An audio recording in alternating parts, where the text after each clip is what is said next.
supposed to be a more, I don't like saying digestible way to consume this kind of information, because I do think these cases are important to learn about. But I think the general media coverage of it can be a very traumatized, intense, very emotionally draining. And I know some people prefer to still look into these cases, but have a version, like an ASMR version, that is not as intense with like the screaming and the, testimonies and everything. So my only intent is to educate people on what happened. Obviously, this isn't going to be a perfect case by case everything that happened, but I'm going to do the best I can to give a good synopsis of what occurred in this case while being respectful to the victims and their family. And so I mean, no disrespect. And if this video is not the kind of video for you, that is totally fine. There are so many amazing ASMR videos on this platform, so I highly recommend you go watch those. But today we are going to be talking about the case of Chandler Halderson. It's a bit of a doozy, as they all are, but this one in particular is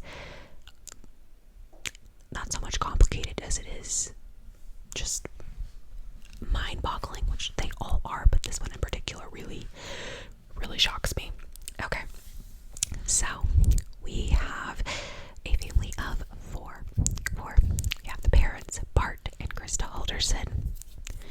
I believe Bart is 50 and Krista is 53 at the time of these events, which was July of 2021, so about 4 years ago. And they have two sons, an elder son named Mitchell. I'm not exactly sure how old Mitchell is, but I would say mid-20s. And a younger son named Chandler. Now, he went by Chaz. A lot of his friends and family called him Chaz, but for the case, we're just going to refer to him as Chandler because that's widely how he's known in the media. And if I look over here at any point, it's because I have my notes. But he was 23 at the time of this case. So Bart and Krista seem to have a very happy life. They lived in Wisconsin with their two boys. I believe Mitchell had already moved out at this point and had a very successful career, was engaged to be married, and Bart worked in finance. Krista also had a very fulfilling job and was very diligent, very, punctual. They both were with their careers and they really liked what they did. And their son Chandler was also an incredible overachiever and was going on to do amazing things. Chandler was in school at MATC, the Madison Area Technical College, and was studying renewable energy engineering, and had been for the last 3 or 4 years, and was getting ready to graduate from there.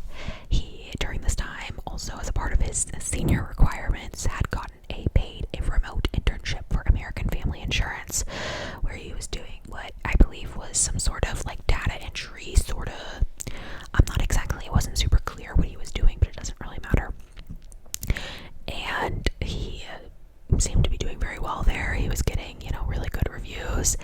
His dad was a little concerned at one point because his paychecks weren't coming through, and Chandler was like, oh, it's because I'm making too much money and they, messed up my pay stubs and couldn't get it to go through, and the bank was having issues. They thought it was fraudulent, but don't worry, Dad, they're gonna get it figured out. It's gonna be fine. I'm gonna get paid.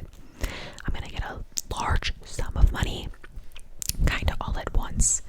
And yeah, his parents were super proud of him, but his biggest and greatest accomplishment so far was he had already secured a job right out of college, which I think for most post-grads is not easy to do, especially because he hadn't even graduated yet. He had already secured a job at SpaceX.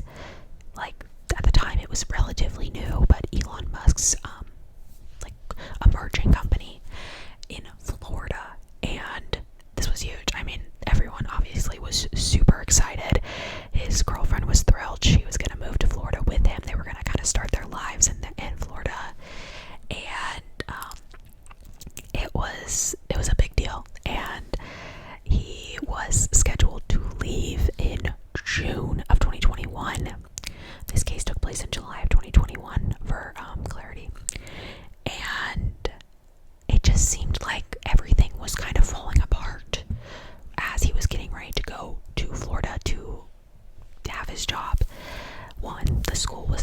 his transcripts. He couldn't figure out how to get the transcripts from MATC. They were not getting it to them.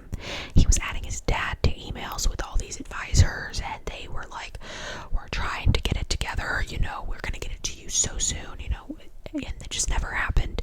So of course Chandler's getting frustrated. Of course his dad's getting frustrated because he's been putting all this money into his son's education and nothing is coming from it.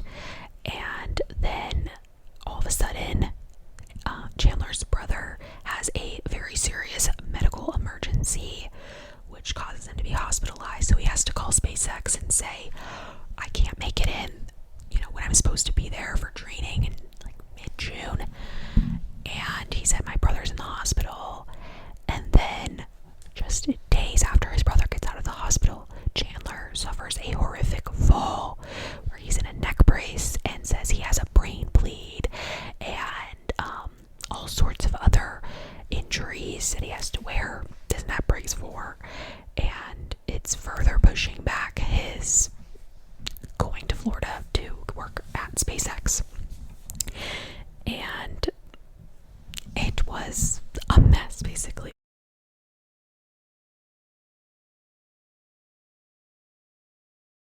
But he was determined to get there, and he said it was going to happen regardless. But, a big but, all of the facts of Chandler's education, of his career at American Family Insurance, and of his future career at SpaceX were false.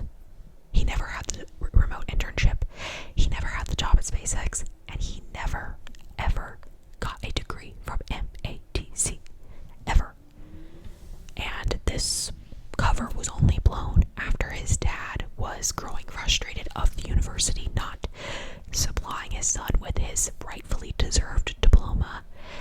So, what did his dad do? Well, he went behind Chandler's back and he was like, I'm just gonna call this school and take matters into my own hand. His dad called MATC and was like, where the heck is Chandler's degree? Where's his diploma?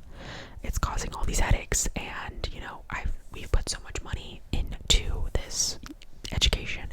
But the caveat was that he was pretending to be Chandler. So he called in saying, my name is Chandler Halderson. Yep, this is my birthday. This is my address. This is my student ID. And the man on the other line was like, okay, yep, you're in our system. And as he's going through the system, he says, you do not have a degree from us. You don't even have a certificate. And Bart is just like, wait. I don't have a degree. I don't have a certificate. Then like, what? And the guy on the other line's like, you have a bill. And he said, okay, can I just come in person and try to figure this out? Still believing there's maybe some misunderstanding.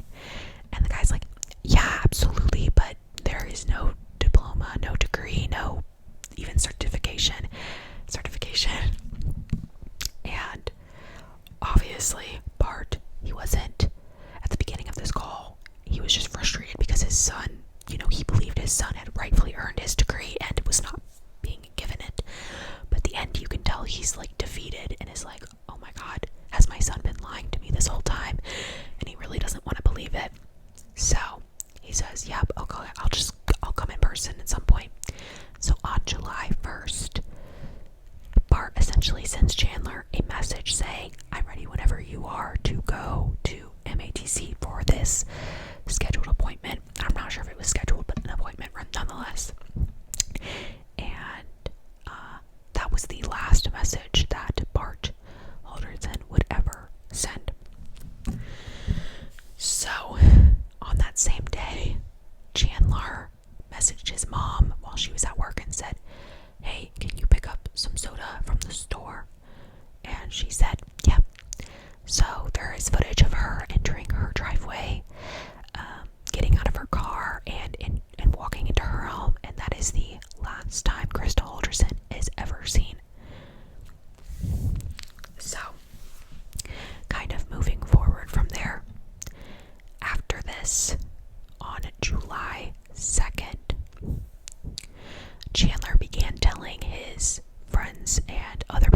more suspicious, even though it's only been a day.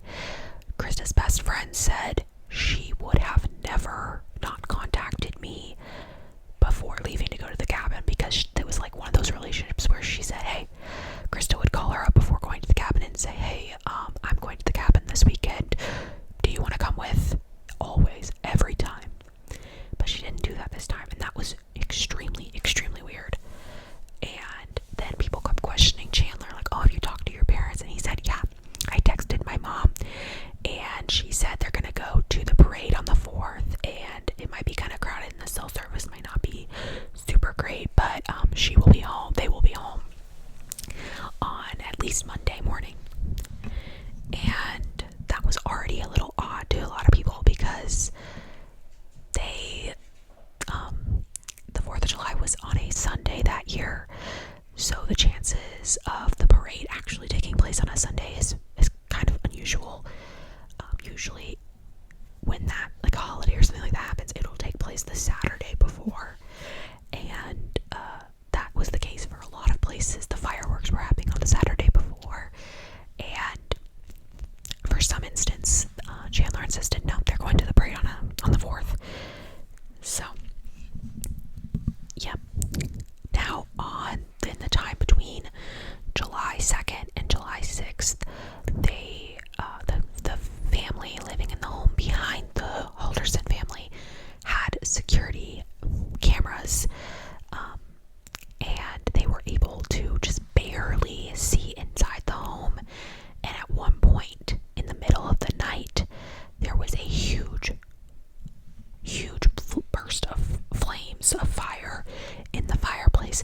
Now that's already incredibly odd, because why are you using a fireplace in July, like one of the hottest months of the year?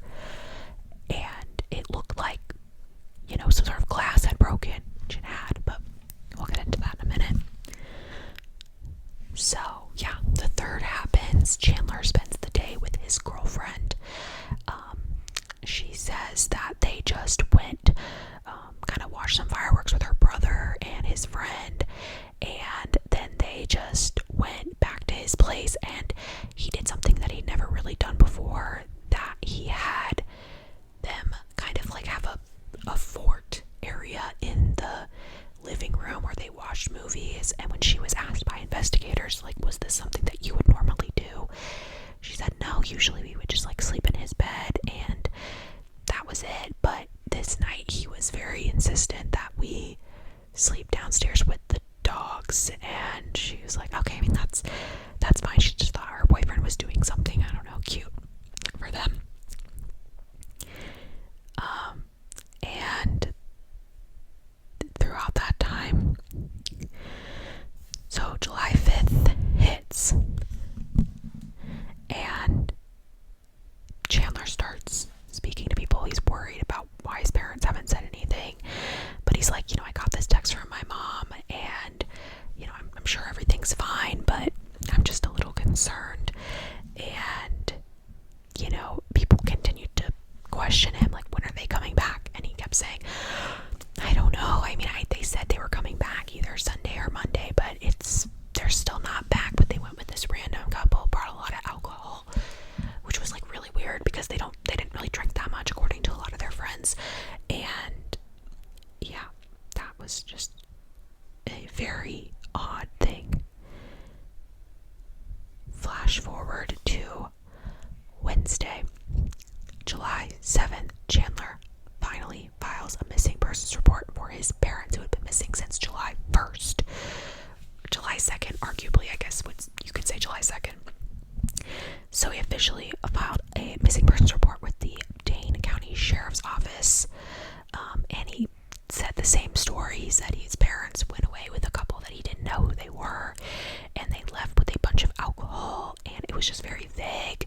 The investigators weren't really able to do a whole lot with that information, but they did, go around and interview the neighbors and ask them if they had any security, like surveillance footage that they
his mother was killed around that time she got home from the grocery store and from work. And that is to be believed what happened with his parents. Now, after this, of course, he killed them at the family home, is the belief, and which is evidenced by blood that was found, and other pieces of DNA evidence. Now, as I mentioned prior, there was a big burst of flames that was shown on the camera of one of the neighbors' backyards, and that is to be believed that Chandler attempted to dismember his parents, and he attempted to dismember his parents and tried to put their remains into the fireplace to, basically turn them into ash, I think was his goal, to remove the evidence. And during the process, the fireplace is not meant to handle that kind of a fireplace versus like a fire pit is very different. The fireplace obviously has glass and other things that are supposed to prevent fumes and stuff from. I don't really know that much about fireplaces, but it's very different from like your typical fire pit. During that time, the flames were just like overpowered, and they shattered the glass on the fireplace, and I guess Chandler stepped in it, and that's evidenced because he had like cuts on his feet, and there was blood all over the floor, which was identified to be his and his parents. And yeah, so horrific. Now, what does that mean happened with, like, where did these, because they did not find the remains of his parents at his home. Like, they found evidence of those being there, but they had, no, like, physical pieces. It is believed on July 3rd that it's believed he disposed of pieces of his parents' remains in different areas, but one in particular, which is where police found the majority of the evidence, it was his girlfriend's property, because his girlfriend also had like a family. Her family had like a more wooded kind of rural area property, and he was there, he said, claiming to just visit his girlfriend's parents, and he was like, I want to use your pool, and they were like, okay, that's fine. Like, they were a little inconvenienced, annoyed by it, but they were like, okay, like, he's stressed, he's going through a lot. And he was gone for a while, and his girlfriend's, I believe it was her mom's girlfriend, was like, what is taking him so long? And they were like, okay, screw it, we're just gonna go in the pool. And because he was never in the pool, like, they went back and checked, he was not in the pool, and they kept looking like if he was over in the property somewhere, but they could not find him. So his parents were reported missing on July 7th. But on July 8th, they did a search of Kat, Chandler's girlfriend's, like, farm property, and they discovered the remains of the torso specifically, and I believe other pieces, but mainly the torso, of his father, Bart. And of course, at the time, they did not know if this was a match to Bart Halderson, but after they sent it to autopsy, they were able to confirm, based on the DNA, that the torso did belong to Bart Halderson. But it wasn't for another 6 days that they found, on July 14th, Krista's remains near the family property.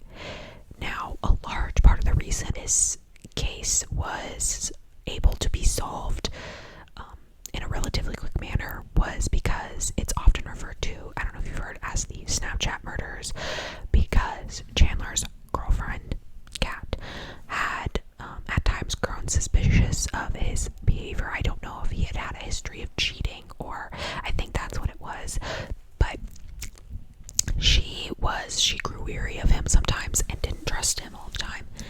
And so she had noticed that his Bitmoji, you know how Snapchat has those little like the map, and then you have like your little Bitmoji, and it'll sometimes pinpoint where you are on a map or the general area.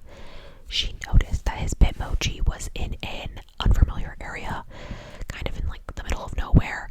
Well, it turns out his Bitmoji was there because that's when he was disposing of the remains of his parents. So yeah, absolutely horrific, absolutely devastating. But that was a huge break in the case, was his girlfriend's Snapchat just taking a screenshot of that Bitmoji. It was a major break. The specific cause of death for his mother was not able to be determined based on the parts of her body that were recovered, but his dad was believed to be shot based on his torso. This kind of all unraveled, and obviously the people started finding out, the media started finding out, and with the information of the Snapchat and with the the surveillance footage of the fire and the cuts on Chandler's hands and feet, and the evidence, just the verbal evidence of his odd behavior from people around them, it was pretty clear that Chandler was culpable of something in this case. And now that they had the motive of him lying about every aspect of his life, basically, he was promptly arrested and charged with the murder and dismemberment of his parents. Now the trial was really, any trial in this regard is very difficult, but they questioned many people. Of course, his girlfriend's mother, her girlfriend, friends and family, the brother, of course, and it was very quickly determined that Chandler was guilty. He was indicted of his charges, I believe, July 8th. Yes, July 8th. So he had already been charged even before his mother's remains were found. But the jury selection began on January 2nd. Trial began on the 3rd, and it lasted about 2 weeks until the 20th. And they only deliberated for 2 hours, which is, a case like this, basically nothing. He was found guilty on all counts: 2 of first-degree murder or first-degree intentional homicide, 2 counts of mutilating a corpse, 2 counts of hiding a corpse, and 2 counts of providing false information. And he was sentenced on March 17th, 2022 to life in prison without the possibility of parole. Now, the thing that's always blown my mind about this case is I remember seeing because you know how when they're sentenced they can give like a statement, as you see like victim statements, but the person charged and convicted can also give a, like, not final statement, but like a plea for leniency. I remember seeing this when it happened, and it just blew my mind how apathetic he was to the whole situation, because he of course maintained his innocence the entire time, but there was no defense. His DNA was all over everything. He had the motive. He had, he was there. The Snapchat, just everything pinpointed him to being there. And I wanted to get this verbatim because I just found it to be so wild. So on his sentencing day, he said, "Your Honor, I want to take this opportunity to state my intent to appeal my convictions. If there are any lawyers listening and willing to take on my appeal, take a moment to please reach out to me. feelings. It's that I was warned not to show them due to the scrutiny of this case. Thank you. Isn't that crazy? Isn't that wild? He was just convicted of the murders of both of his parents and the mutilation of their corpses. And his only statement was that, oh, well, I was told not to have, emotions towards this and be emotional, but I really would like to appeal my case and see if there's any attorneys listening that would like to take this up. That is so wild and so apathetic, in my opinion. Yeah, he has since filed a no merit appeal, but there are no updates. I'm assuming that will go nowhere. But yeah. So that is the case of Chandler Halderson, a very bare bones kind of synopsis of it. I have no words really for this case. It is horrific, it is tragic, it is horrible. My heart is with everyone who loved and cared about Bart and Krista Halderson. I can't even imagine how difficult all of this is. And I hope they are resting peacefully together. But yeah, so let me know if there are any other cases you would like me to